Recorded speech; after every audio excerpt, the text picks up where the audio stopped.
Ош шаарынын Туран аймактык кеңешинин Атабаев көчөсүндөгү бурулуш кооптуу болгондуктан авто кырсыктары көп катталууда.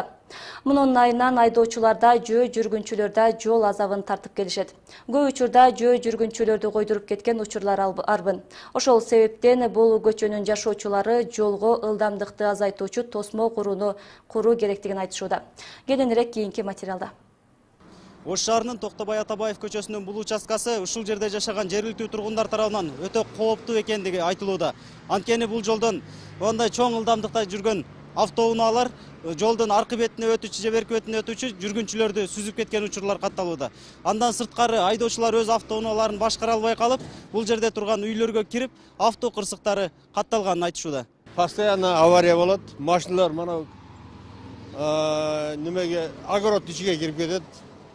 Уже мен көргөнүм бир 6 машина ошондой болду. Акыркы кырсык мындан 4 күн мурун катталган. Бул көчөдө жайгашкан көп кабаттуу үйлөрдүн биринде жашаган тургунду коомдук транспорттун бири коюп кеткен. Азыр жабыркаган жаран Ош шаардык ооруканасында дарыланууда.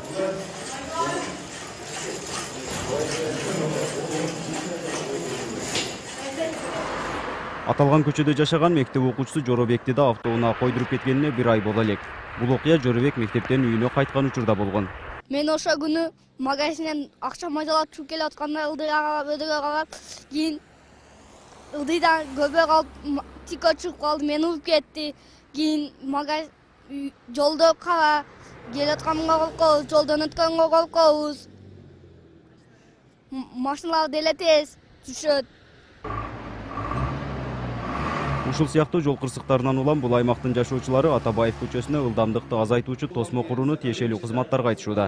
Ал жердин жашоочулары ал жерге лежащийди коюп бер дегени биринчиден ал жерге койгонго мүмкүн эмес.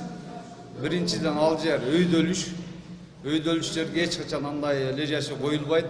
Экинчиден бурулуш жер. Бурулуш жерге правиланын өзүнүн негизинде да андай мүмкүн эмес да. Ош шаардык жол кайгыл кызматы кырсыктардын алдын алуу үчүн жөө жүргүнчүлөр менен айдоочулар жол эрежелерин сактоосу тийиш экендигин айтышты. Нургазы Жайнаков, Аздан Бузреков, Ынтымак.